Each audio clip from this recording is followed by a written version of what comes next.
Thank you for getting back on time.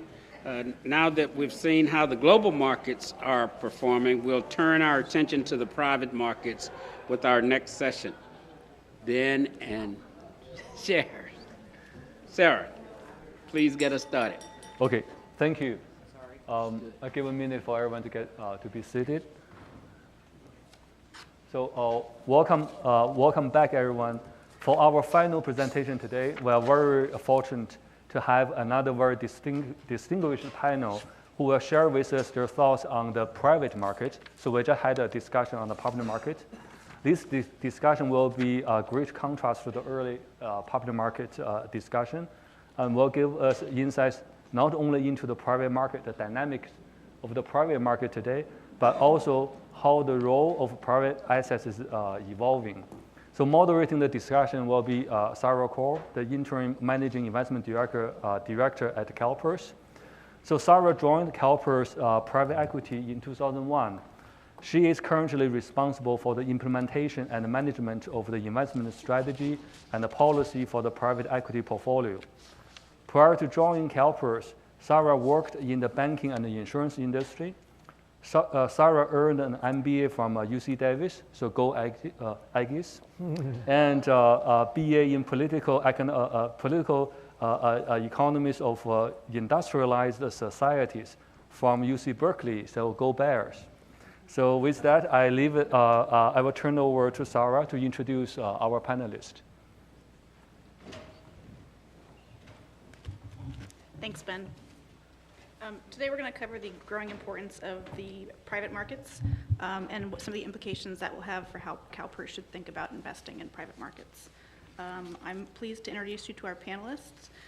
First, we have Jonathan Kozlet. He's currently the Chief Investment Officer at TPG. Jonathan was one of the first, if not the first, employee at TPG when it was founded back in 1993. Prior to TPG, Jonathan worked at DLJ and Drexel. Jonathan received his MBA from Harvard and his undergraduate degree in economics from Pennsylvania Wharton. Jonathan sits on many corporate boards, as well as the Strategy and Finance Committee of the Stanford Children's Hospital. Next to him, we have the Honorable Jacob Liu, who's currently a partner at Lindsay Goldberg and a visiting professor of International Public Affairs at Columbia. Jack joined Lindsay Goldberg after serving as the Secretary of the Treasury. Jack held numerous positions in the Obama and the Clinton administration, including helping design the AmeriCorps program. He also served as domestic policy advisor to Speaker O'Neill, and Jack is a member of the Council on Foreign Relations. Next to him is Dr. Ashby Monk, who's the executive and research director of the Stanford Global Project Center, an interdisciplinary research center focused on understanding financing, development, and governance of infrastructure worldwide. Mr. Monk received his doctorate in economic geography from Oxford University, where he is currently a senior research advisor. He's done numerous writing that has shown up in The Economist, The New York Times, The Wall Street Journal, The Financial Times, among others. And with that, we're going to start with a presentation by Jonathan Kozlet, and we'll follow that up with some Q&A. Thank you, Sarah. I'll just get up and speak like this for the presentation, and hopefully this will be a quick 20 or 25-minute contextual piece that will facilitate the discussion that Sarah is about to lead. First of all, thank you guys very much for having us today. It's really an honor and a privilege to be here for all of us here, particularly Californians.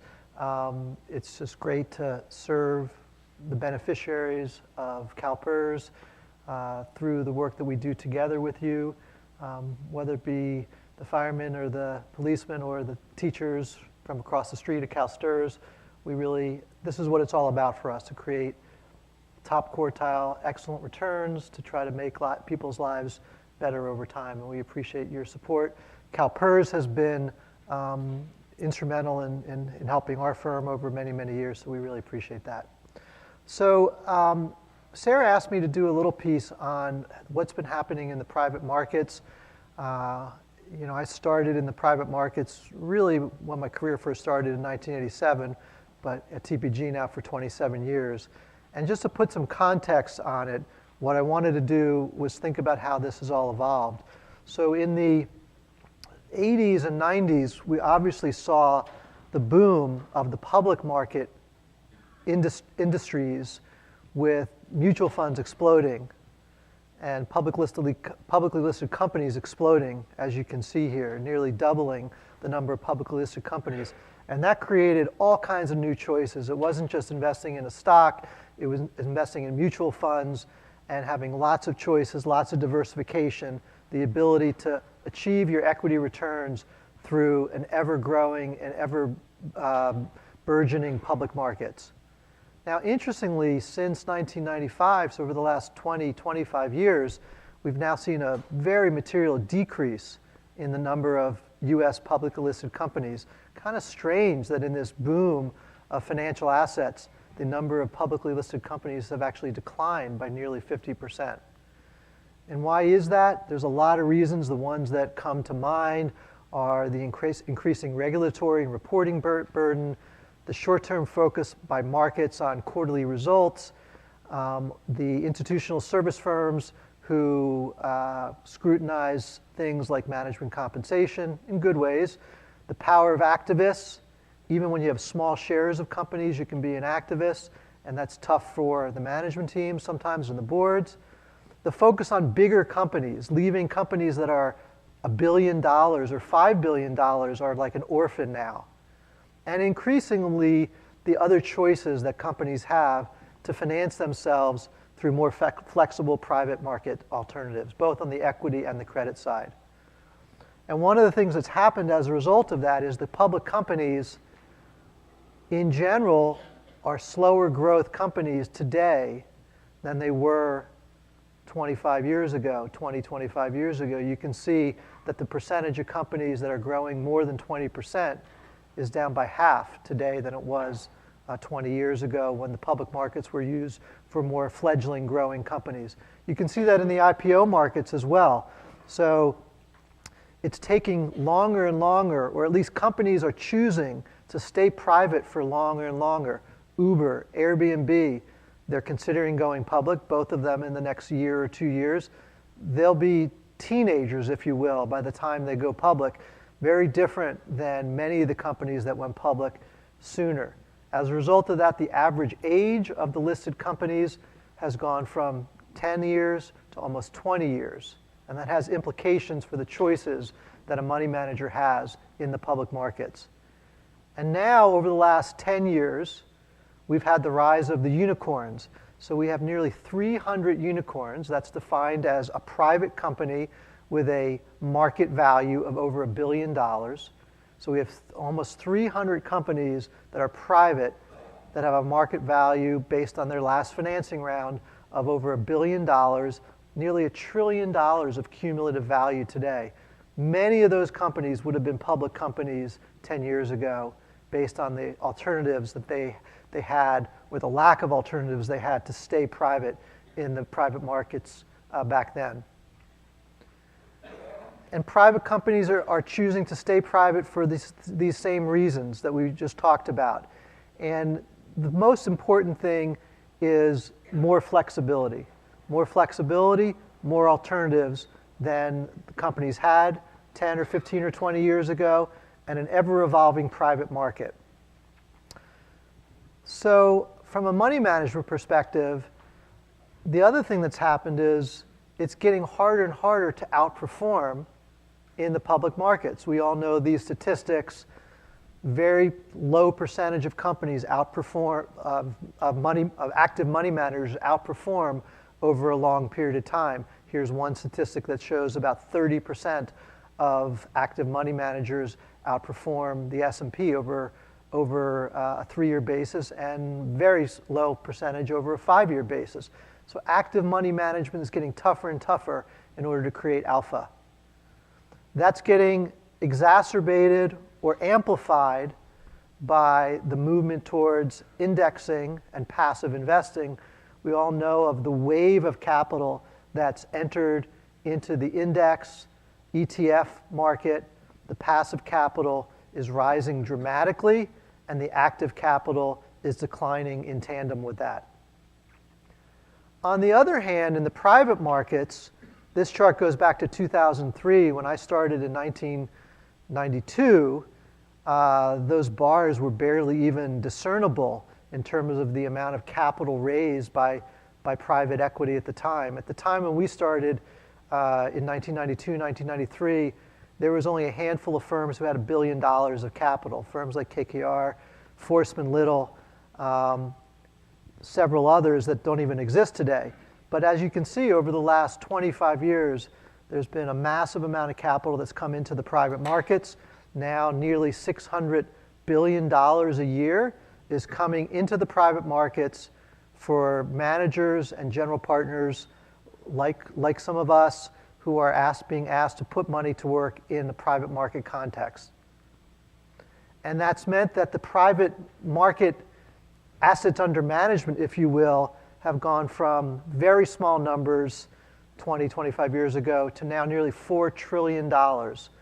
So the number of companies and the amount of assets and the scope of the industry today is much, much larger than it has been, and the growth rate has been very high. And there's about $1 trillion of dry powder ready to continue on that trend. And you can see what that's meant is the share of companies and asset value that was in the private market has grown dramatically from under 1% 25 years ago to now nearly 3%. You can see the dollar sizes from 50 billion to nearly 3 or 4 trillion. And most experts believe that this will continue, that there'll be, again, over the next 15, 20 years, another doubling of the assets that move from the public side to the private side, with the private side gaining share. So the addressable market that's available to invest in the private markets continues to get bigger, diversify. And you can see what that's meant is that many institutions have continued to raise their allocation towards private markets. The most notable of which in terms of change has been the sovereign wealth funds, going from very low numbers to 10-ish%. That we believe will continue as the challenge of hitting those liability hurdles continues, particularly when interest rates are very low. And why is that happening? It's happening for a lot of reasons, but at the end of the day, the nice news for the investors in the private markets has been that the returns have been good. As we know, the public stock market returns about 8% a year over any long period of time, 10 years, 20 years, 50 years. The average return is about 8%. And at least by this study, which I think was a Preqin study and a Bain study, the returns for the private markets have been on the order of 13-ish% relative to the 8%. That's both for a 10-year basis and a 20-year basis. I think this goes up through 2016. I think at the end of the rise in the stock market here over the last couple years, these returns have compressed a little bit as the public markets have been doing very well. But over a long period of time, the median private equity fund has returned about 500 basis points over and above the liquid, unleveraged public markets. And if we look at the right, the way we think about it, and the way we know that money managers and pension funds like you think about it, is of course it should return more than the general stock market, because we all have to be compensated for the increased leverage that are in some of the private companies. Absolutely need to be compensated for the increased illiquidity of private companies and private investments. And hopefully, there's also some alpha that the managers are creating. We can all debate what the proportionality is between leverage, illiquidity, and alpha. But the nice news is for long-term investors who have a very long horizon, 20 years, 30 years, 40 years, some of it is being paid for illiquidity, which in that case, the investor can perhaps take that illiquidity and get paid for it, where sometimes the retail investor wants the liquidity and isn't willing to pay for the illiquidity of a private market. And all the way on the right-hand side, obviously, if the median is 13%, the top quartile managers are up in the 16, 17% range, which is really strong alpha relative to the alternative that one has in the unleveraged liquid public markets. And as a result of the change in the markets and the investable assets, you can see how just the count of companies that you can now invest in continues increase in the private markets relative to the public markets. The other thing is that as this has happened, the private markets are creating in some way the virtuous cycle of their own market. So way back when, it was very unusual for a private equity firm, a sponsor, to sell to another sponsor. Usually a private equity firm would take a company public, or it would sell to a strategic. And you can see even back in 2009, only a very small percentage of deals were from one firm to another. But now, over the last 10 years, the market and the liquidity within the private equity community has increased, where the highest number of deals, over 60%, are sponsor to sponsor. Kind of like in the real estate world, when people own buildings and own real estate assets, and it's very usual for them to continue to own them for some years, then feel like they've gotten their returns, and now to sell them to the next real estate investor. That's very normal in the real estate market, but it's only been the last 10 years that that's been happening in the private markets as well.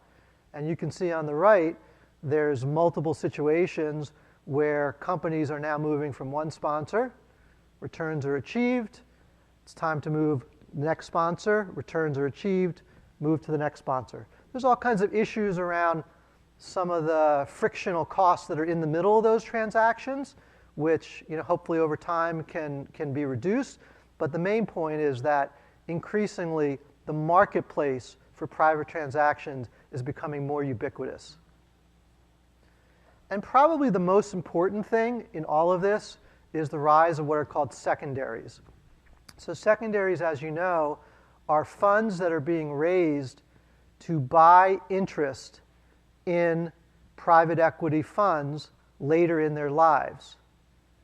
Those are firms like Lexington, Ardian, and that liquidity or that source of capital has gone from almost nothing in 2000 to $50 billion a year of capital being raised. And this is going to ultimately be the linchpin of what helps private markets to continue to evolve. The illiquidity of the private markets and of private investments and of private funds is a difficult thing to take. And it's the reason why long-dated pension funds are okay with it, is because they have 20, 30, 40-year lifespans to think about it. But for a shorter investor, that's a really difficult thing to take. But as these secondary markets continue to evolve and get more liquid, that illiquidity premium should go down, and the ability to maneuver in the private markets should go up as there's more capital to make markets like the public markets. Instead, these are private markets.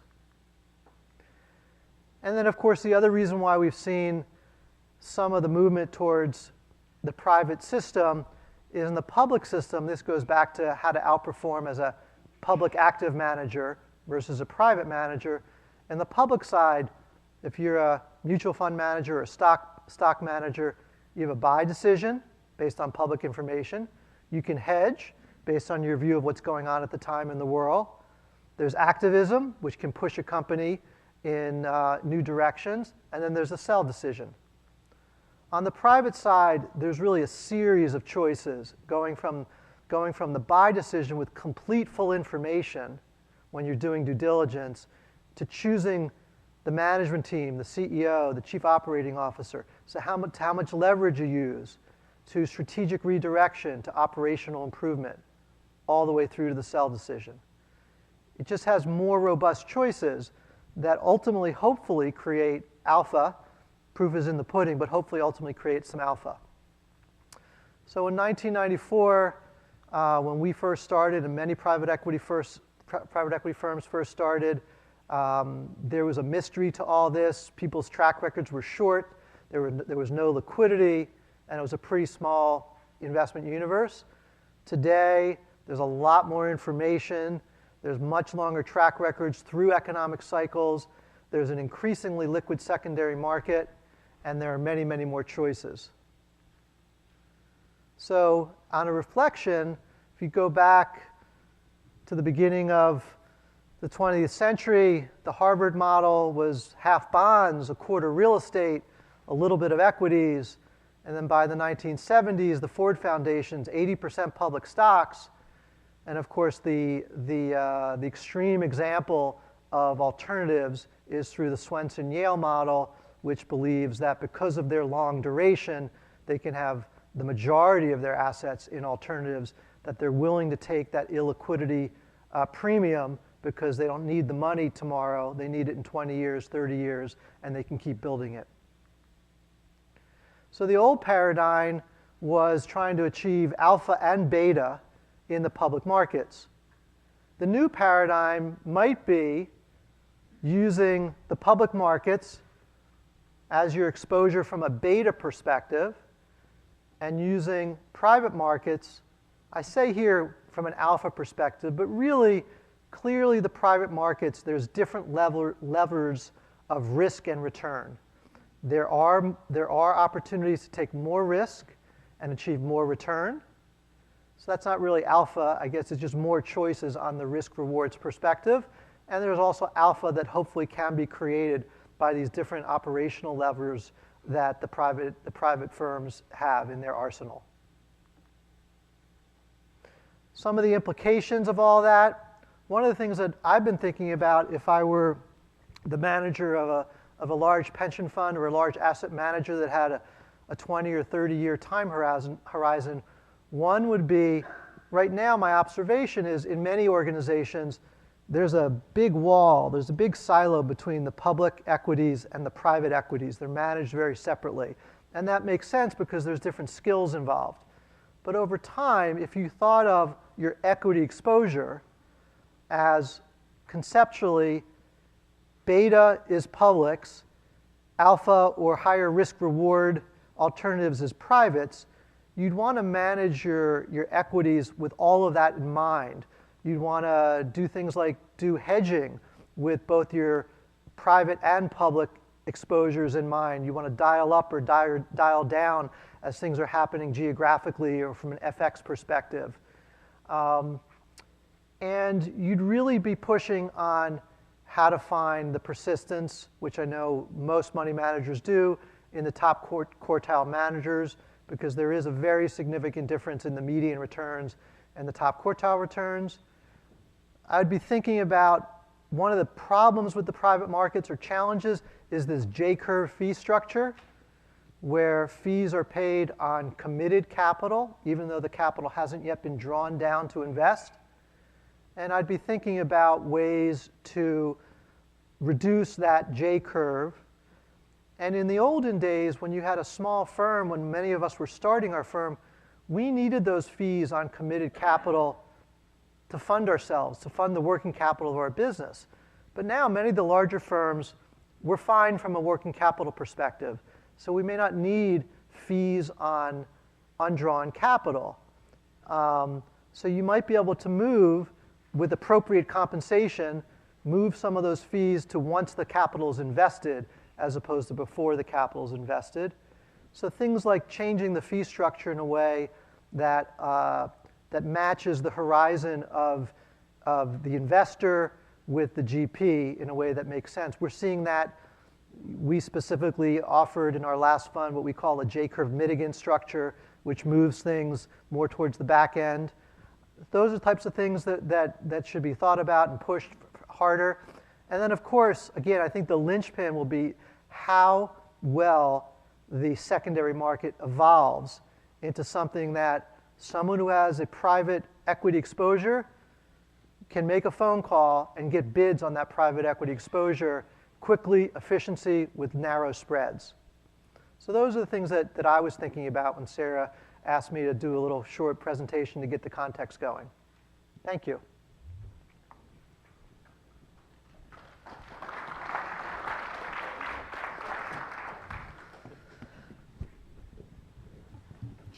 Thank you, Jonathan. Before I start my questions, I thought I'd have Ashby maybe make a few comments on his thoughts. Sure, thank you so much, and thanks everybody for inviting me along to this incredibly distinguished panel to be a part of. So it's always fun to be here speaking with you, the board of CalPERS. It struck me in reading the slides, and we had the slides ahead of time, and we had a great phone call where we were discussing the agenda, that much of this session, which is about the evolution and increasing maturity of private markets, could almost be recast as the increasingly ugly prospects of taking a company public. And similar to the trend that Jonathan highlighted about fewer companies going public over the last few decades, we've seen a similar trend towards long-term investors, pension plans in particular, reallocating capital towards illiquid and private assets. So if you go back to the 90s, you would see about 5% of the capital of American public pension plans was sitting in illiquid assets, which had many different types of definitions, but it would include private markets, from infrastructure, real estate, and private equity. And today that number, again, depending on your definition, is approaching 30%. So just as we've seen this massive shrinking of public markets almost cut in half in terms of the number of companies that have gone public, we've also seen a huge commitment to private markets on the part of pension plans. And that capital is ultimately looking around for the inefficient spaces in the market where they can generate sufficient performance to meet very high expected return targets, which is a way of lowering the cost of incredibly expensive pension obligations. If we can use alternatives, and within that world we can say hedge funds, private equity, et cetera, to lower the costs of the pension promise, well then maybe we don't have to increase contributions or cut benefits. That's the promise that we see in private markets today. But I would just simply say, as we are watching the private markets mature, and I've really spent most of my career thinking about private markets and how we help long-term investors deploy capital there, I wanted to just mention that there's a higher level point here that I wanted to flag, especially given that we had an SEC commissioner here talking via Skype this morning, mentioning increasing regulations and oversight of companies, that ultimately it's in our interest to have a healthy and robust public market, that capitalism is ultimately an exercise in dispersed data management. Distributed agents compete with widely available information. Investment management as a profession is all about information processing. If you believe in capitalism, if you believe in the power of this organization to tap financial markets and generate returns to cover pension promises, you should be just as fervent in believing in a robust and healthy public market. Public markets lower the cost of information processing for investors and companies, but public markets aren't healthy for the very reasons that Jonathan just went through, and all of which I largely agree with. We've got over-regulation in many cases. We have activist hedge funds. We have short interests. We have quarter-to-quarter focus. Companies don't want to be public, and I know many of the founders of these companies, and they dread it. It harms their prospects for growth, and so they seek to stay private. But private markets aren't the entire solution. It's true that companies might grow faster. It's true the investors might be able to generate a higher rate of return, but that is because they are more inefficient. Information doesn't flow as efficiently in a private market as it does in a public market. And so with inefficiency may come opportunity. It may come opportunity for growth, for investment return, but it also comes with cost. So when we talk about the maturity of the private markets and the evolution and the massive amounts of capital that we're looking to deploy there, probably trillions upon trillions of dollars in the next few years, especially as Japan's plan comes online and if Norway's fund decides to diversify in another few years into more private markets, it's going to be an incredibly competitive and yet expensive environment.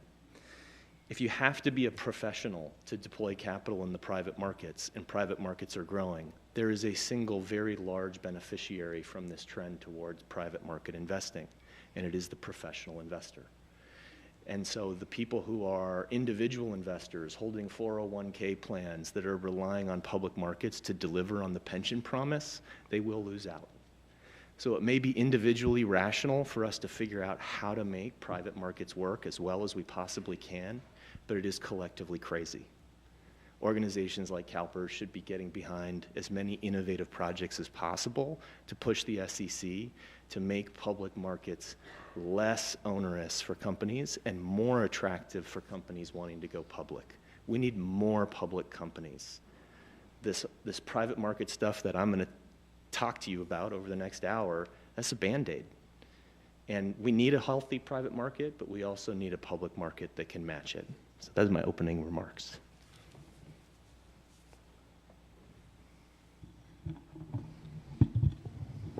Thanks, Ashby. So my first question is a follow-on to what you've just discussed. Jonathan just provided us an overview of the boom in the public markets from the 70s through the mid-90s, followed by a boom area in the private markets. How do you think investors such as CalPERS can take advantage of this trend? Back to me. Back to me. All right. Look, I think there's kind of three key principles, three foundational elements to doing private markets well. And they're simple. They are alignment of interests, liquidity management, and innovation. Okay? So I think alignment is the great buzzword of the next decade. In the last decade, you may have heard people talking about disintermediation, reintermediation, direct investing, and so on and so forth. I loved hearing Jonathan talking about the fee structures they're innovating on at TPG. I think we need more of it. I think what was lost in the last boom cycle in private equity was alignment, skin in the game, mutually assured success and destruction. With this notion of alignment, it is a little bit of a buzzword for fee and cost transparency, which is painful to many in the GP community, but is required for many in the LP community. How do you know exactly whether or not you have an alignment of interests if you don't have almost a forensic level of understanding when your managers are getting paid? To generate long-term returns in the private markets, information is not flowing freely. The opacity is the opportunity. And so understanding exactly what you're paying for when you are producing an investment return and how much it costs is critical. I understand there's an argument about net returns, but if you don't understand the delta between net and gross, you don't understand what it costs to produce your return, and you don't understand if you have alignment. So I think alignment will be one of the critical things going forward. The second piece is illiquidity risk. If you go back over the past 30 years and you see this massive increase in illiquid assets, and in particular in private equity, you would expect that pension plans around the world had completely transformed the way they manage their illiquidity exposures through software, through intelligent technology databases, alternative data sets, potentially even alternative intelligence to make predictions about what's happening in illiquid markets. Because ultimately, we're talking about using illiquid assets in order to generate sufficient liquidity to pay pensions. In my mind, the single biggest risk facing these organizations is that ability to convert illiquidity to liquidity. We need the illiquid to generate the return, but we need the liquid to pay a pension. How have they changed that risk management? What are the new tools that have been developed over the last 10 years to help you understand exactly your pacing models, your cash in and cash out, your derivatives exposures? All these things are largely missing from the pension fund world. We still use spreadsheets with assumptions. If you ask people who are responsible for those assumptions, they don't necessarily know. It's often a consultant. And yet, that risk is probably as important as any risk in public markets. And we need to get on top of it. In general, the way pension plans deal with it is they over-diversify. They say, look, we can't predict pacing model for this fund, so let's just add a few more funds and hope that none of the contributions that we're being asked to make are that big at any point in time. Diversification as a way of managing illiquidity risk is one of the most expensive liquidity management tools in the history of time. You're paying 2 and 20 in order to manage liquidity, instead of actually just understanding your liquidity risk. The last principle is innovation. So it won't surprise you that I think innovation is critical in alternative markets, in part because I think those two words are almost interchangeable. Alternatives are innovative. The minute you begin to do alternatives in a conventional way, you're missing the point. you're going to be paying alternative fees for something that is conventional. The supply and demand mismatch in private markets becomes pronounced very quickly, where if you have a supply of a product that's working, the demand will be so high that the fees will be enormous. The only way to break out of that is to do something different, to seat a manager. If you look at the experience of the Canadians, they put a lot of GPs in business. If you look at the experience of the endowments here, they're doing niche strategy with alumni.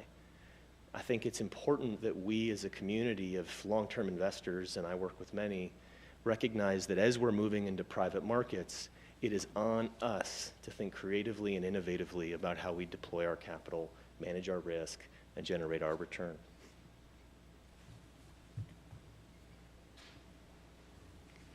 Jack, do you agree with Jonathan's comments that investors should think of their equity exposures as a combined public and private equity portfolio, with public equity being the beta and private equity being the alpha?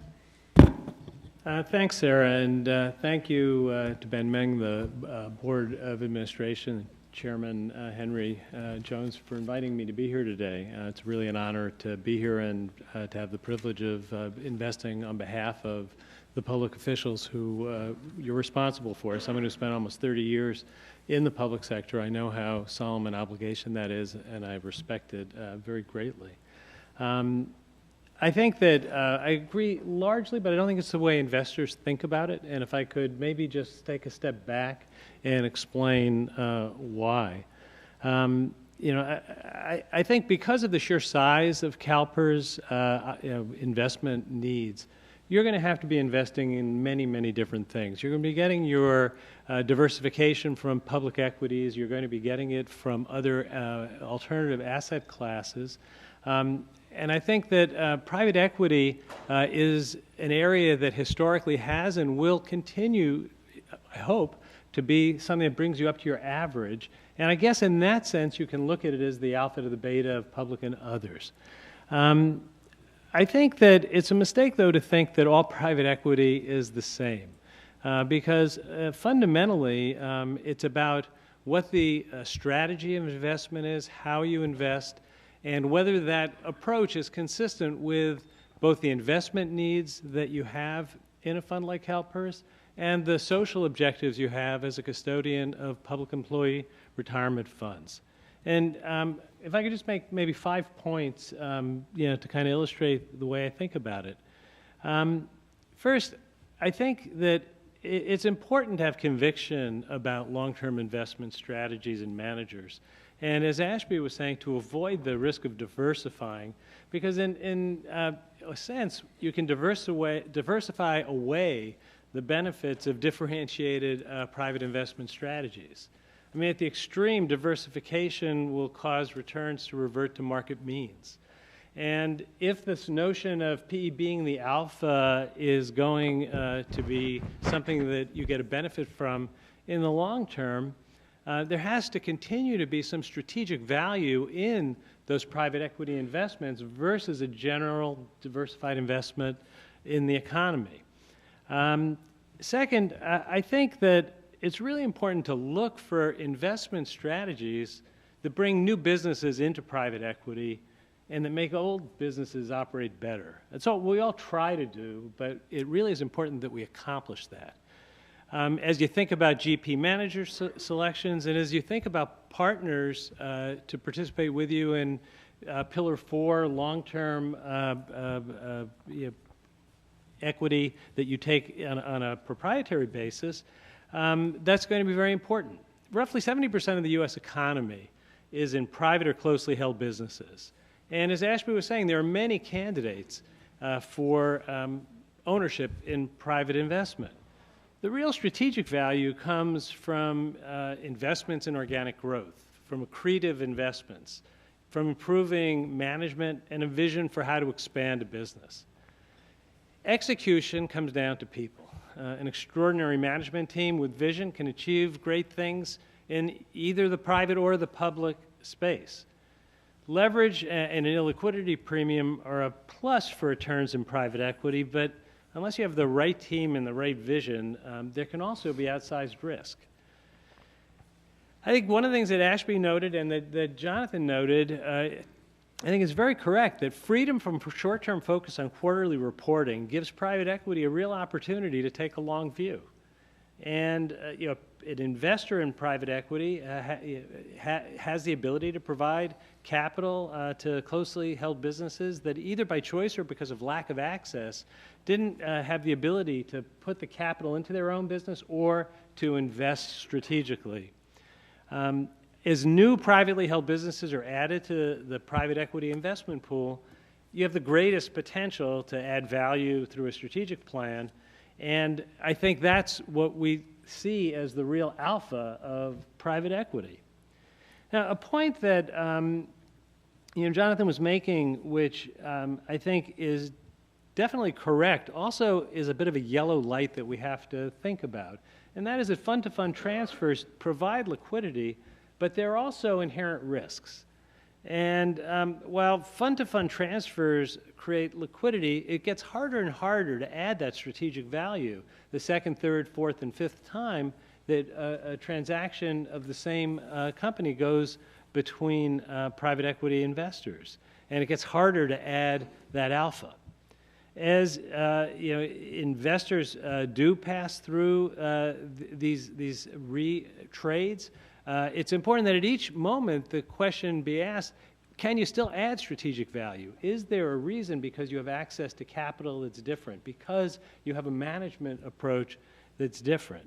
You can only outperform the market for the long term if those benefits are there.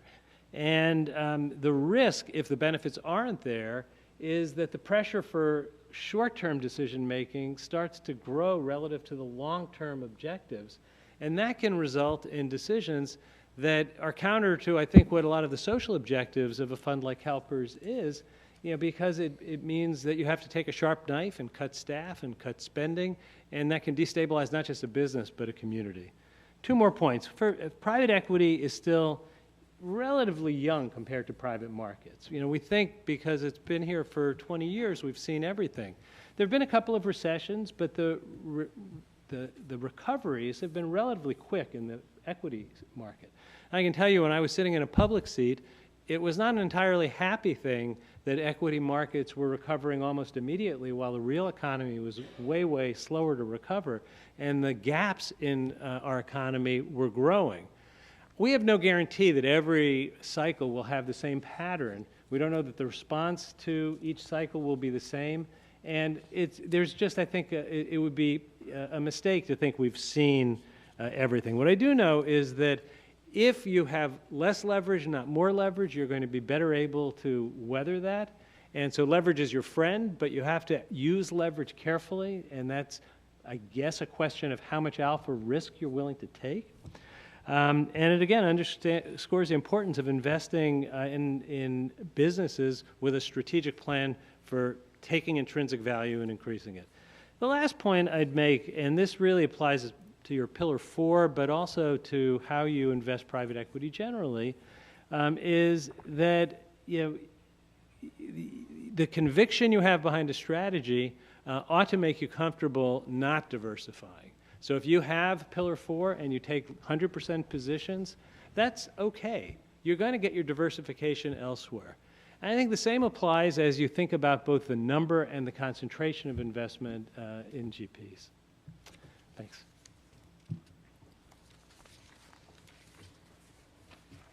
Jonathan, in your presentation, you referenced the private market could grow to be 6 to 8% of the equity markets. Is this supply or demand-driven growth?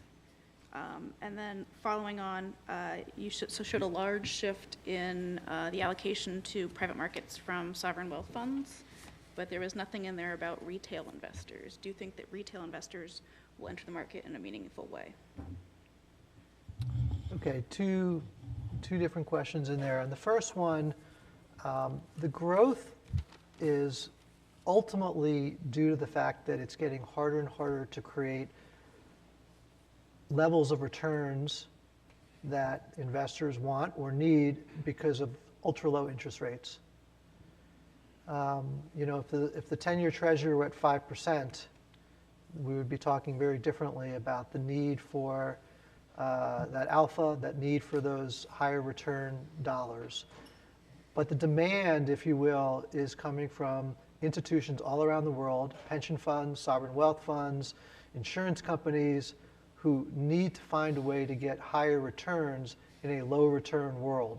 But if interest rates rise dramatically, which I don't think any of us, or at least I don't believe they're going to rise dramatically in the near term for all kinds of structural reasons. If interest rates were to rise dramatically, that would change the picture. But assuming a low interest rate environment, a relatively low interest rate environment, the demand continues to come from the pension funds, the insurance companies, the sovereign wealth funds, who need to find a way to service their long-term liabilities, which, as you guys talked about in the last session, are fundamentally outgrowing the ability to invest in the old risk-reward ways to get the 7 or 7.5 or 7.25%.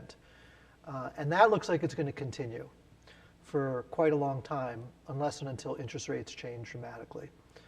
On the second question, the retail investor, it's really interesting because there's a lot of desire by retail investors or individual investors to participate, and there really aren't that many ways for the individual to participate. Now, part of the challenge is this illiquidity of the private markets. It's fine for a long-term pension fund to take that illiquidity. It's much, much harder for an individual investor to take that illiquidity. When the market goes down, they might need the capital, they may want to sell. What we are seeing over the last 4 or 5 years is the tip of the iceberg. So we're seeing the private wealth management groups of Goldman Sachs, JP Morgan, B of A, Merrill Lynch come to the GP community and say, I have ultra high net worth folks who are very comfortable knowing that if they put this money in an investment fund, it could be locked up for many, many years. It's okay. Their net worth can absorb that. So we're seeing an avalanche of requests by high net worth, private wealth intermediaries saying, we're looking to invest in your funds and we're willing to take that illiquidity risk. Now, the movement towards more regular way retail or individual investors, in my mind, the only way that will make sense is if that secondary market becomes so liquid, and that's a real challenge, becomes so liquid that you could create a closed-end fund, for example, that someone who held a share of a closed-end fund of private equity investments knew that they could sell their share of that closed-end fund with relative efficiency and without a lot of friction, and could do that with some certainty as to what they might get back. We are nowhere near that today, but we are in the very early innings of that starting to happen. Jack, we were talking a little bit about this before the panel. I know you have some thoughts on retail investors getting in and what that means for regulations. Maybe you could. Yeah, I think it's hard to answer this just with a yes or no. You think it's a good or a bad thing. For retail investors, people investing their personal retirement funds, you want them to get the benefits of higher yield. On the other hand, they don't have the apparatus of a large staff like CalPERS does to do the due diligence and make those judgments.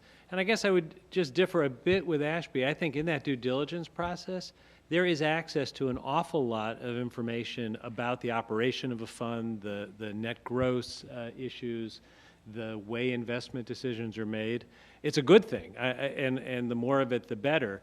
But a retail investor would not have that. So I think the question would be what form retail investors could participate. It would have to be in some kind of a larger vehicle that diversified their exposure. I'm not a big fan of small investors taking a lot of risk. I mean, I kind of grew up in the old-fashioned idea of the pyramid, where if you can't afford to lose anything, you take zero risk at the bottom. And unfortunately, most retail investors rarely get out of that bottom tier of what risk it's appropriate for them to take, which just makes it all the more important in the case of, say, public employees, that they can count on the higher returns in a fund like this so that their pensions are safe and they don't face benefit cuts at some point in the future if there's not the ability to meet them. I guess my own view, as somebody who's been through watching these things unfold from a public perspective, once individuals are exposed to risk, the case for more government oversight and regulation grows, because you then have an almost public need to do what the due diligence process of a professional team at a pension fund does in the case of an institutional investor. So I will just say, there are some experiments with this. In Singapore, there's an experiment to take the investments that the sovereign fund makes and syndicate those out as a kind of investment that an individual investor can make on their own. But I think it's still for pretty high net worth individuals. It's not for people with a $50,000 retirement nest egg.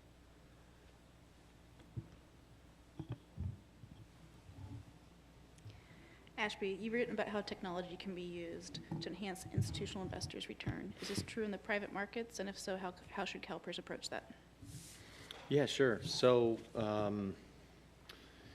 look, I think everybody sees the power of technology on a daily basis, whether it's, somebody with both their hands off the wheel in a Tesla flying by you on the freeway.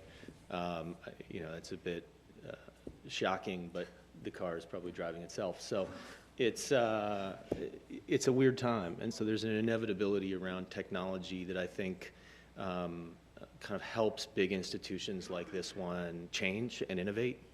If you think about it in very simple terms, the business of investing can kind of be boiled down to 4 key inputs. There's the capital you're investing, there's the people investing it, there's the process by which they're investing, and then there's the information they're using. And if they combine those 4 inputs, they can generate high risk-adjusted returns or not. Those inputs can be combined internally to the organization, they can be sourced on the market, but that's the basic production function, whether it's private markets or public markets. The way you improve that production function in our research, we found, really only draws on 3 key environmental enablers. Governance. So you can change your governance to change your people through compensation. You can change your governance to change your process. You can create a new delegation framework. You can create an arm's length entity as an example to potentially do private equity investments. You can use governance to improve your access to information. Then the next one is culture. So do we have a knowledge-sharing culture? Do we have a culture of accountability, of risk-taking? And the last environmental enabler is technology. So when you look at the 3 things you can use to change your organization, governance, culture, and technology, to me, the technology is the lowest hanging fruit. And so you're seeing institutional investors around the world now starting to say, well, rather than changing the nomination procedures for our board of directors or redesigning entire compensation programs to compete more with private equity GPs, maybe we can use technology. And some of the lowest hanging fruit today around technology is simply just mapping and understanding what you know today. So the investment business, especially in private markets, is about collecting data, converting that data through context into information. That's the definition of information, data with context. And the more pieces of information you have that you can use to make a judgment, you start to convert information into knowledge. There is a world out there that doesn't exist in our world, but there's a world out there where knowledge management is one of the critical components of every company. And technology is on its way to delivering knowledge management systems to pension plans to help them make sense of the data, the information, and indeed the knowledge they have sitting in their organizations today. And so if there's a network that's relevant sitting in the real estate team and that network is relevant to the infrastructure team, the knowledge management system should unearth it. If somebody's looking at a GP for a private credit, somebody in the private equity team 14 years ago looked at it, the knowledge management system should unearth it. You should be able to see what the terms were, what the performance was, and largely that doesn't exist today. But there are a bunch of companies working on those types of knowledge management systems for asset owners that I think will have profound implications for private markets. Jonathan, I had a question for you on fees, but you already covered it in your presentation, so I'm going to skip on to another one. What do you think of the trends of Wellington and Fidelity leading rounds of private financing means? And do you think this should be a consideration for CalPERS as they think about allocating to private markets? Well, in terms of Fidelity and Wellington, at the end of the day, there needs to be the right match of the type of capital, the pool of capital, the risk reward of what they're investing in, and the skill set. We think of Fidelity and Wellington as large, active, and in some cases passive, public stock managers. So that's not a particularly good match with how to finance a growth company like an Airbnb or an Uber or whoever the latest hot growth company is that's still at relatively early stages. That being said, if they want to use their market power, their information to find the right pool of capital and match that capital with skill sets, then they're just a growth equity private markets firm like anyone else.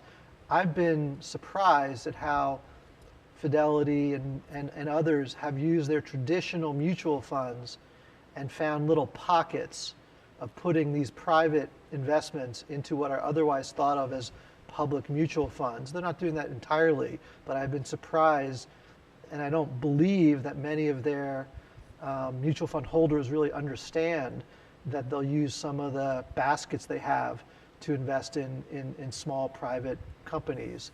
But at the end of the day, it's matching the capital and the investor's desire for that capital and the skill sets. Now, separate and distinct from that is, should CalPERS do something similar? And again, along the spectrum of risk and reward, early stage, middle stage, mature stages, there's everything that you could want to do as an investor, and there are some really interesting opportunities at the earlier, middler stages. These growth companies, these growth equity companies that we've all watched grow up over the last decade and longer, the skill set to figure out the risk reward around that is really hard. You need a lot of experience, a lot of pattern recognition, and the nice thing for CalPERS is, given your size, you have the ability, if you wanted to create those skill sets. And when you do that, you can go directly.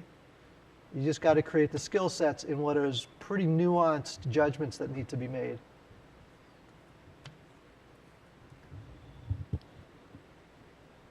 Jack, earlier today, Howard Marks was here, and he said the seven worst words in the world are too much capital chasing too few deals. In Jonathan's presentation, he mentioned there's roughly $1.5 trillion of dry powder. Do you think that the enterprise value of private equity-backed companies is great enough to absorb that amount of money? And do you think it's understated relative to the actual supply, given the LP demand for co-investments? So I think there is a lot of dry powder, and the slide that Jonathan had was really just looking at private equity. If you looked at all alternatives, the amount of dry powder is actually greater in the other classes than it is in private equity. So I think in thinking about dry powder, it's been growth, but linear and moderate growth in private equity. It's been much bigger growth in the other asset classes. So I think the question of dry powder has to be looked at, class sector by sector.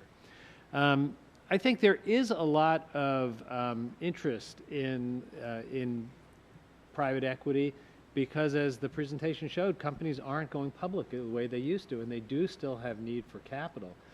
They need to grow. They need to invest in themselves. They need to have strategic acquisitions. I think the challenge is the kinds of businesses that are most attractive to bring into the private equity world are sometimes uncomfortable bringing a partner in. So you need to have the ability to make it a relationship, a partnership that makes them comfortable being at the table with a private equity partner. To me, the most important question is not the aggregate question across all private equity. It's, as you look at a fund, is a fund by its history, able to show that it has a differentiated deal flow to support the size fund it's raising. And I'm not sure that will be true in all cases. I think that if you invest wisely, it will be true in almost every case of the funds you invest in. And I think there is a risk that some general partners will get so large compared to their track record that they have a hard time filling their book.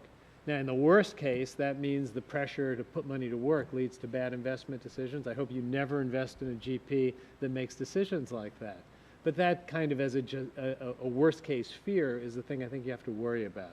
So I think if you select carefully, the risk can be managed.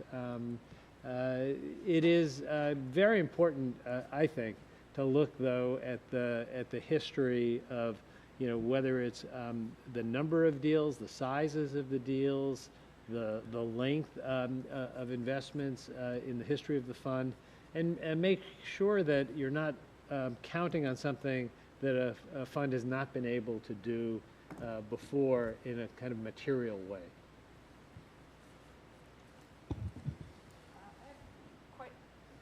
I've got quite a few more questions, but I'm sure some of the board members have some questions too, so I'm going to pause and turn it over to Henry. Okay, yeah, thank you.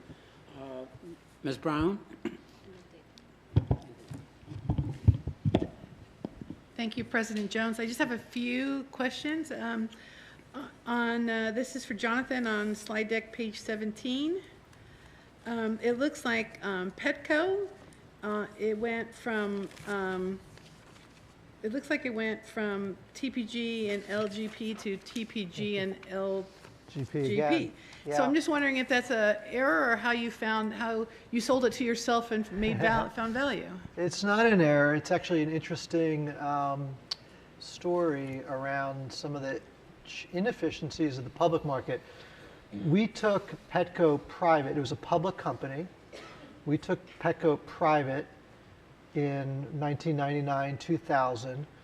At the time, and I'll try to make this story short, but at the time, there was all kinds of concern that the old brick and mortar pet supply retailers, Petco, PetSmart, were going to go out of business because of things called Petopia.com and Pets.com.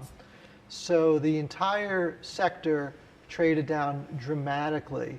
And we actually believed, this was in 1999, that the end was not near, that these were durable business models, so we took the company private. We grew the company dramatically. We actually wound up buying Petopia.com for $10 million, even though when we bought Petco, they had a $100 million market cap. So we grew Petco dramatically. We sold it, we took it public, and ultimately we sold our shares. Then in the early mid-2000s, the entire industry had another scare, and Petco, PetSmart, all the players went down again by 50% in market value. We bought the company again, grew it again. By the way, in our first transaction, it was about a 6 times our money deal. Then the stock went down. The management team came to us and said, this makes no sense. And we took it private again.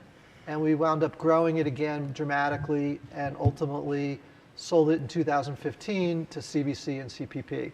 So there was a being public thing in the middle. Great. Thank you for that. I happen to love Petco. Okay, there's a little plug for them.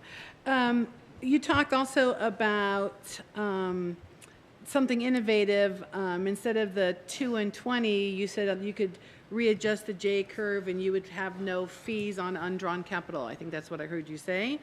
And I was wondering if, due to fee and cost transparency that we're looking for here in CalPERS, would you be willing to share that agreement with us?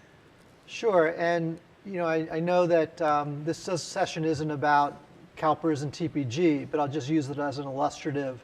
As Sarah knows, when we came back to the market for our 7th private equity fund, we were feeling like there was a real need and demand from your perspective, from the client's perspective, to reduce these upfront fees on committed capital.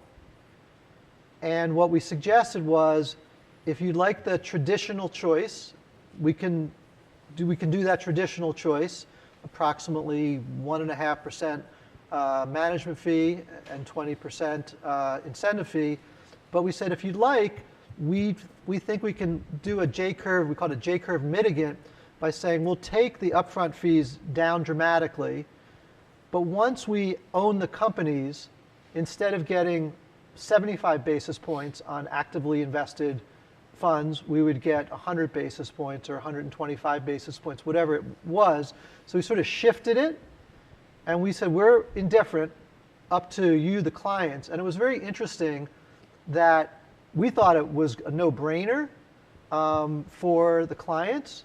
And actually, it was very interesting, as Sarah knows, 50% of our investors took the traditional structure, and 50% took the J-curve mitigant structure. And we asked the ones who took the traditional structure why they took it, and there was lots of interesting rationales. But we agree with the fundamental premise that, you know, in your shoes, and we always want to think from your perspective, the client's perspective, 20 years ago, it may have sense to provide that working capital to all of the firms. Today, let's just say that once we have the capital invested in companies, maybe the actively managed piece should be 1% or 1.25%, not 0.75, and then we can take the upfront piece down, and that would significantly help the J-curve. I have one last question.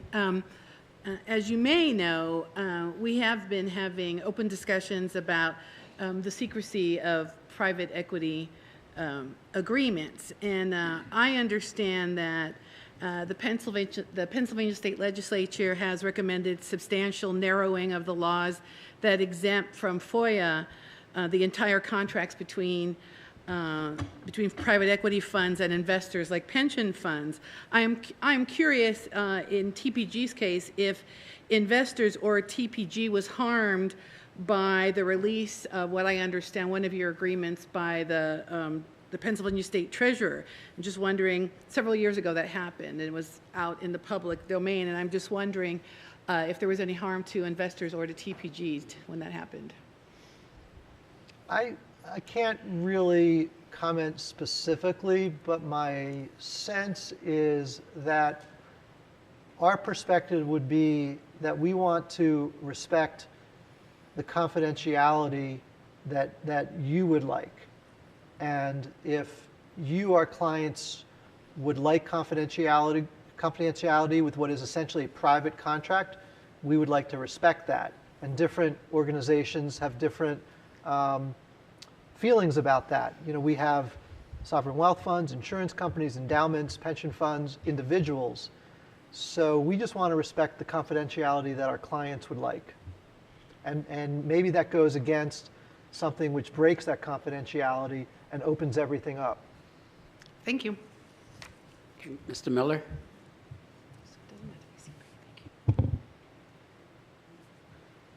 Oh, thank you very much. Very informative.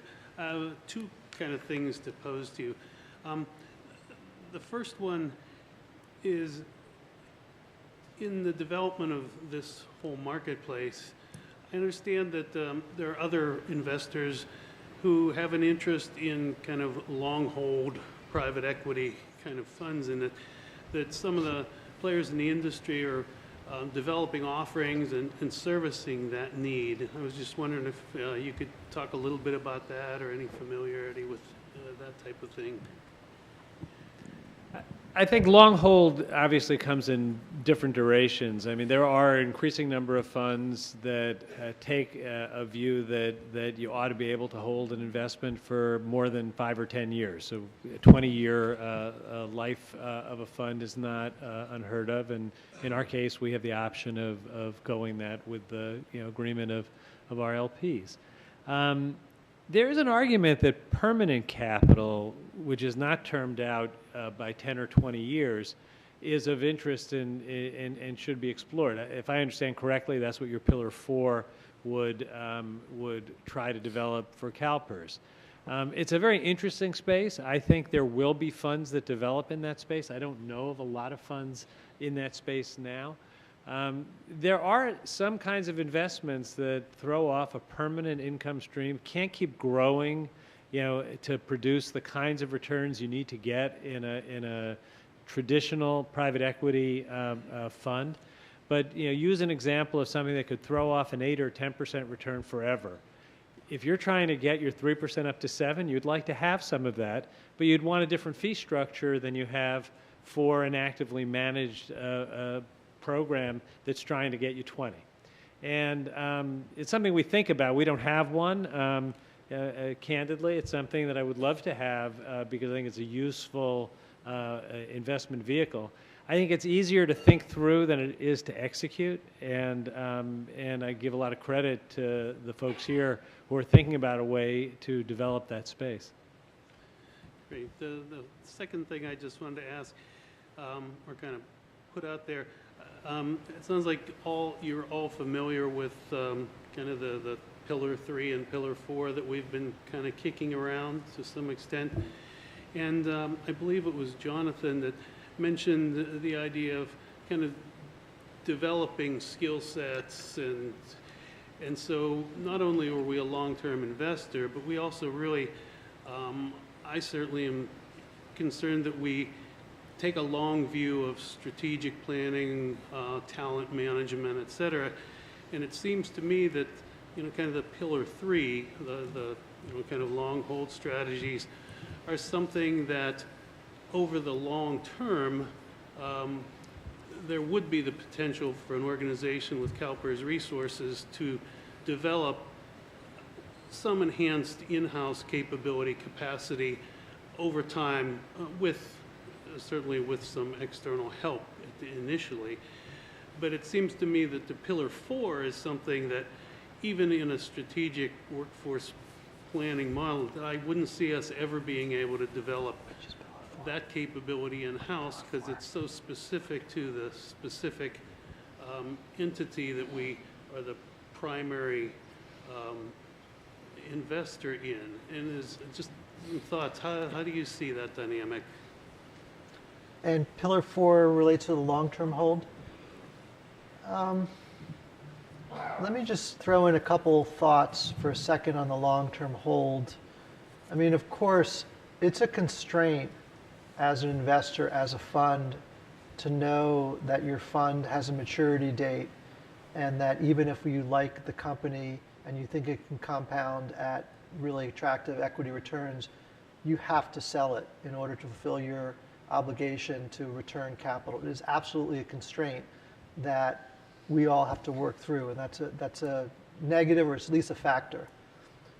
It is also very good discipline that the traditional structure creates, where after a fund has finished investing and is returning capital, the fund and the GP has to come back to market and say, look at my track record. Is it good enough for you to give me money again?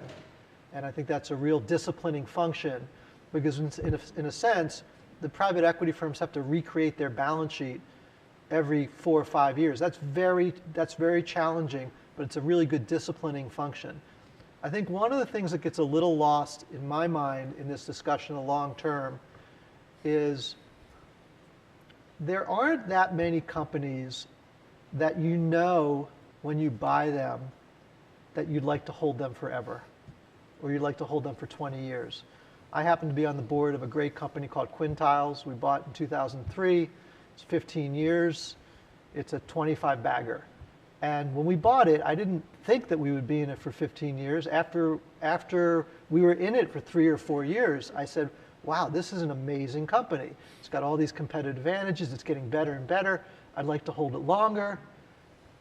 But you learn that along the way. And some of the things to be careful about on these long-term holds is companies that you don't know what the world's going to be like in 8 or 10 or 12 years. If you would have bought Barnes & Noble, 15 years ago, and not putting yourself in a position where you're actually inappropriately pricing the risk because you think you can hold it for a long time. Now, what I think that leads to, if the long-term holds are done generally right, it's more steady Eddie companies that are just totally locked in. And that there is a place for that, the steady eddy. Lower risk, lower reward, predictable. That's not a particularly hard to understand part of the market. So maybe that's a good part of the market for someone new directly managing to manage, but you're not going to get a lot of alpha out of that. If done right, it's going to be, this is a utility, and I want to lock in the utility, and I don't want to create the friction costs of having my manager have to sell the utility and someone else buy it with the friction costs.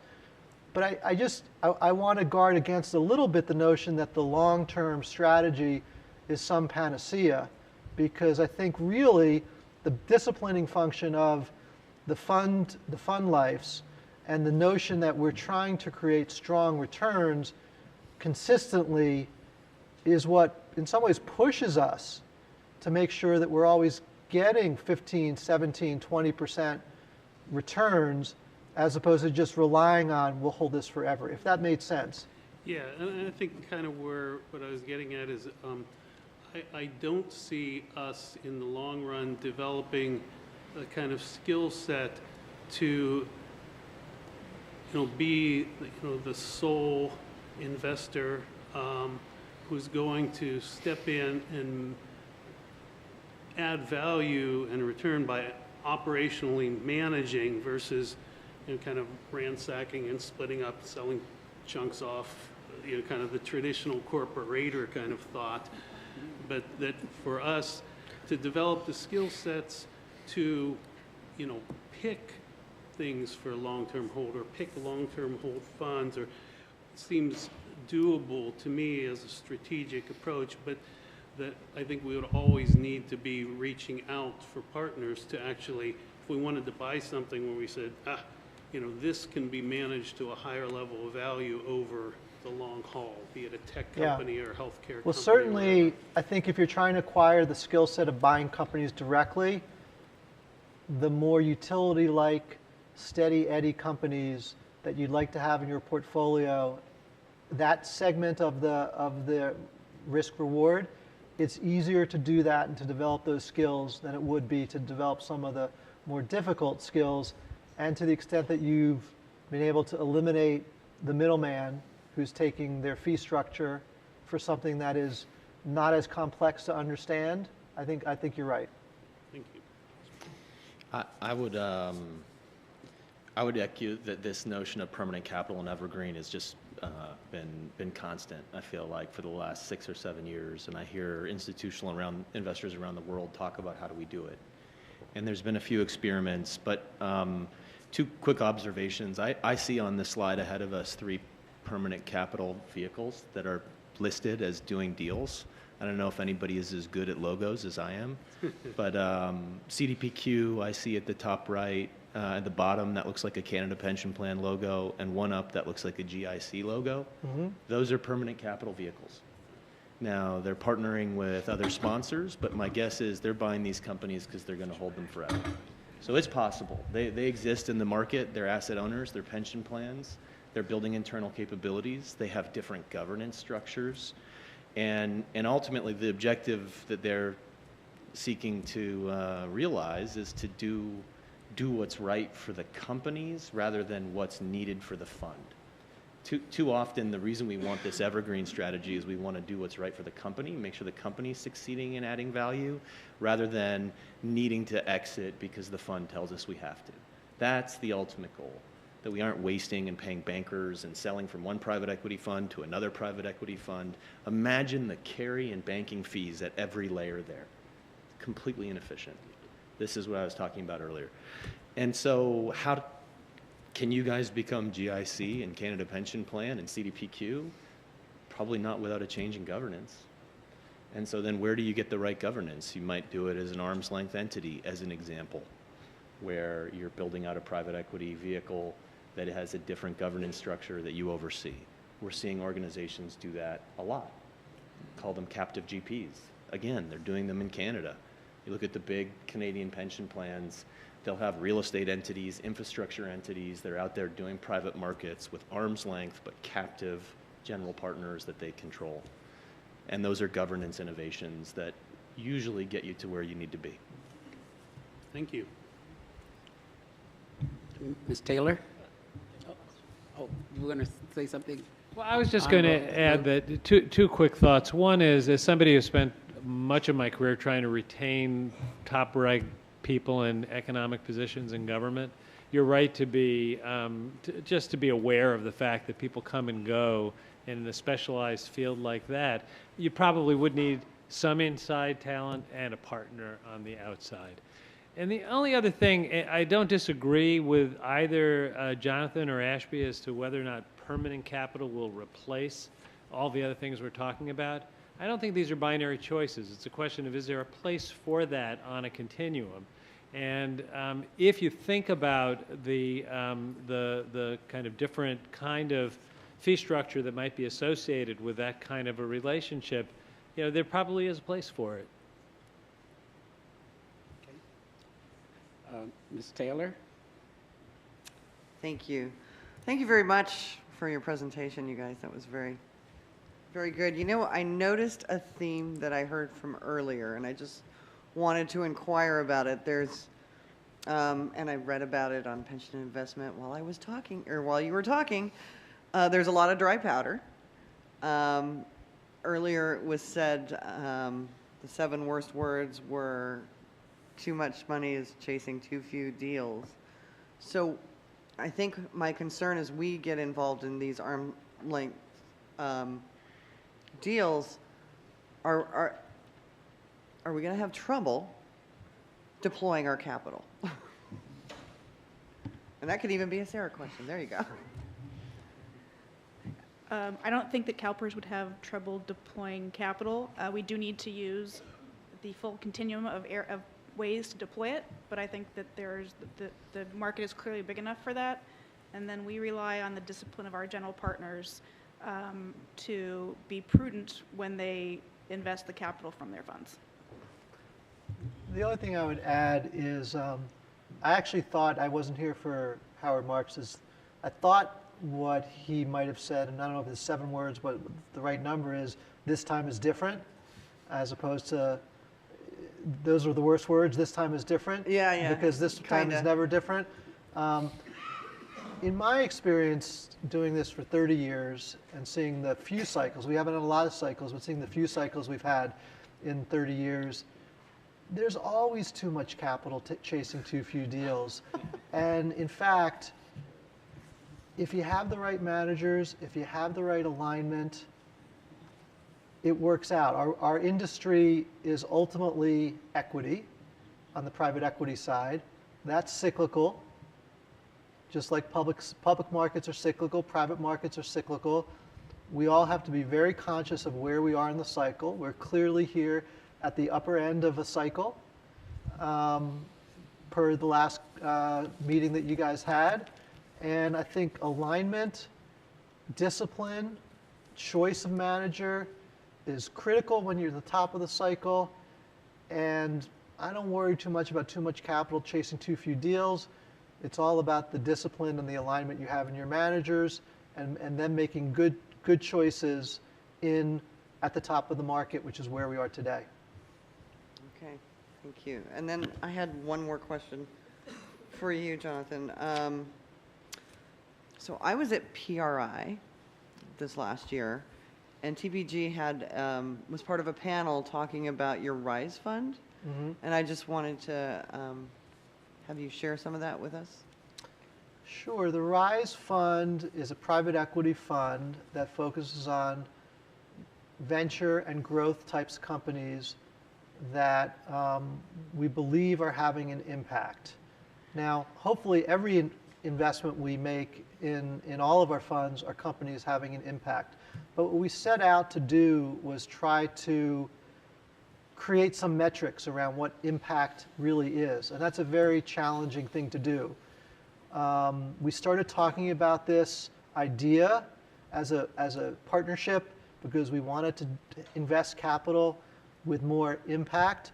And we started talking about the idea with several philanthropists in the Bay Area, people like Pierre Omidyar, Lorraine Powell-Jobs, Jeffrey Skoll, and they all have their own philanthropic and impact investing types of organizations that they run for their families and for their foundations. And we saw that there was a lot of resonance of trying to use the organization that we have, the operational improvement people that we have. So they agreed, each of them, about 7 or 8 of them, to provide some capital. And we were going to focus on this. And we asked ourselves, maybe this is something that the institutional market would be interested in as well. And we went out to see what the capital demand would be from the institutional market. And we found that the demand was very, very high. We all want to do both well and good at the same time. And that's what RISE is about.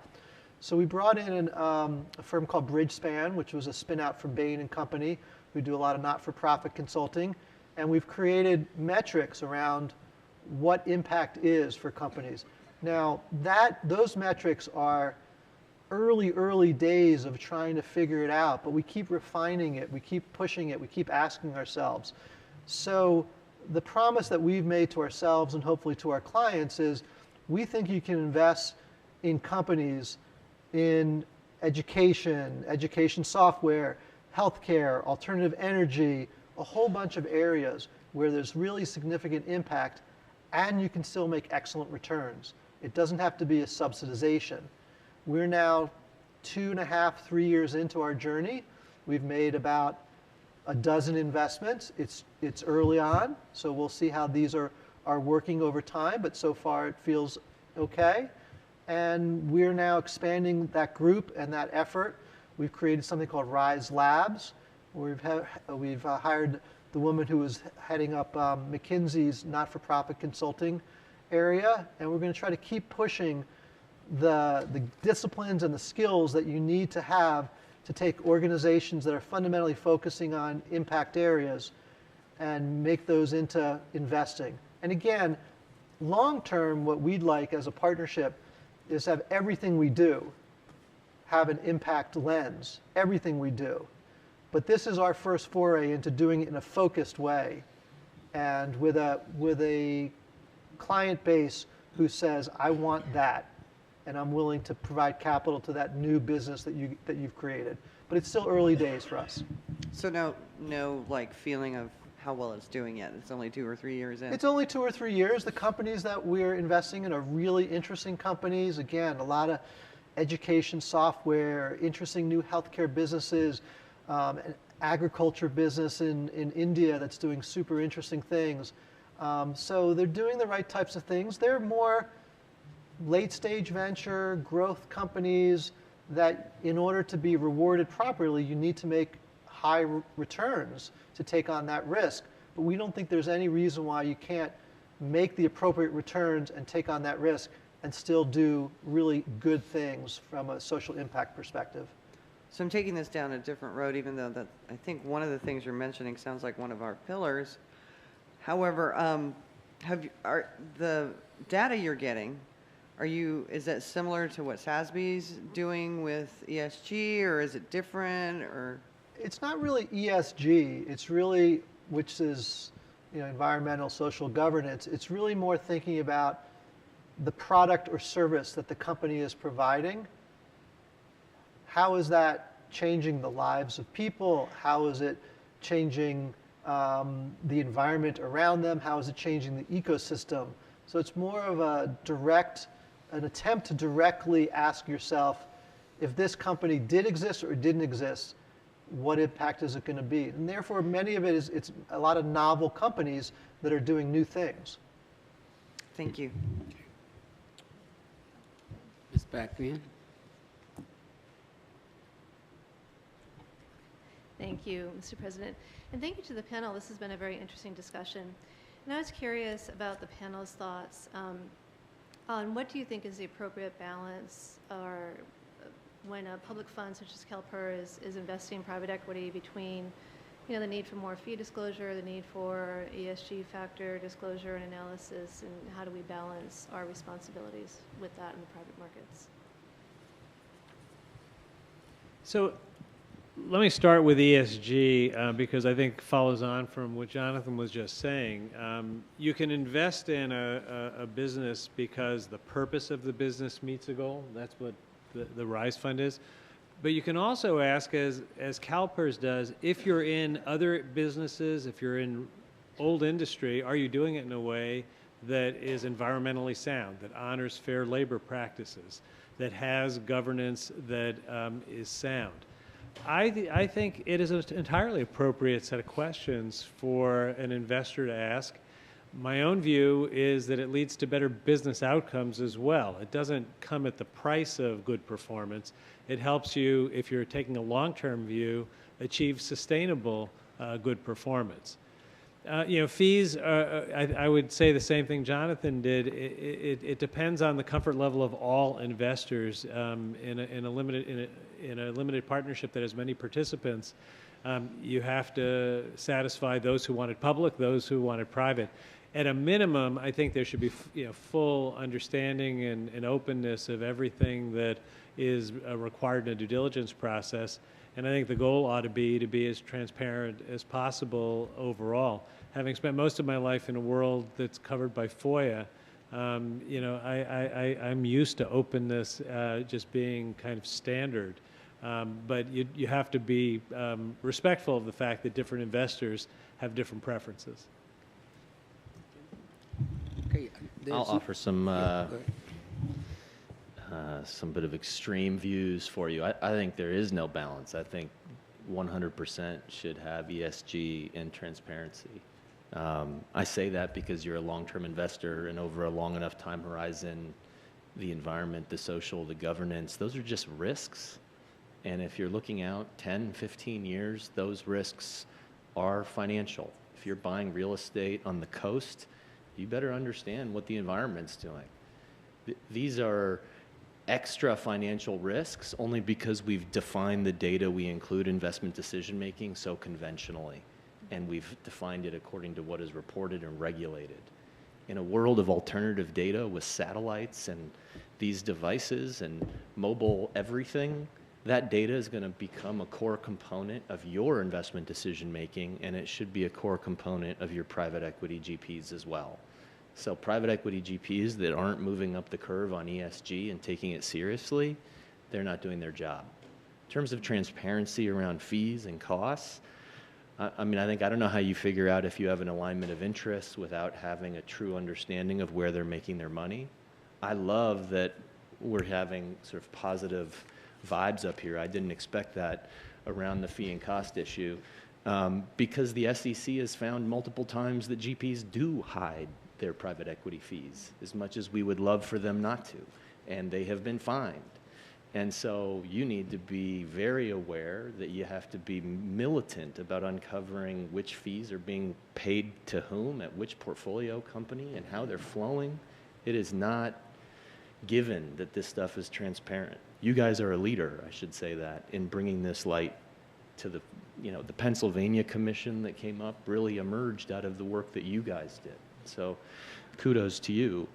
And so the crazy thought is there is no balance. You need transparency and you need ESG, and the people who think they need opacity and that ESG is something for hippies are operating in an old world. Thank you. Okay, Sarah, I don't have any requests to speak from board members. You said you had some additional questions, Sarah? Some of them were covered from the questions that the board members asked, and in the interest of time, I'll defer to Ben on. Okay. Okay. Yeah, okay. But thank you all for a very informative discussion, and this has been a terrific way to end what's been a very enlightening day. So Ben, you could go ahead and wrap. Thank you. Your thoughts for the day. So I just do a very brief closing remarks. So offsites like this really gave us an opportunity to dive into very important topics. So today we have heard from a group of distinguished speakers and panelists, and offer us. Your mic. Oh, okay. Yeah. Sorry. So the distinguished list of group of speakers and panelists today provided very important insights from not only the public market as well as from the private market perspectives. I jotted down pages of notes, and there's a lot of information to unpack. Instead of providing a summary on the fly and also giving the time, I would just go back, to spend the next couple of days to digest the information.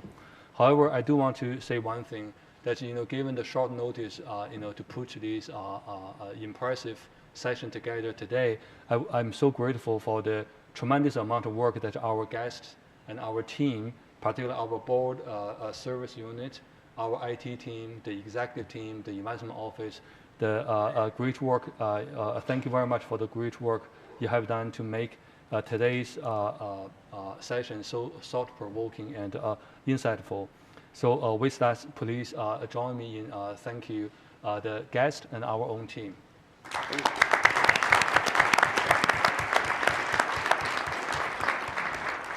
Okay, well, Ben, thank you once again for leading all of today's investment sessions. We appreciate knowing what your plan is for the next 6 months and for the in-depth discussions with all of the panelists your team assembled.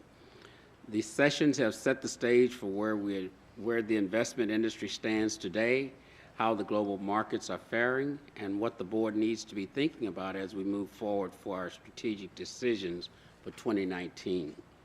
And we've already recognized the panelists, and we thank you all again for your attendance and your continued interest in active involvement.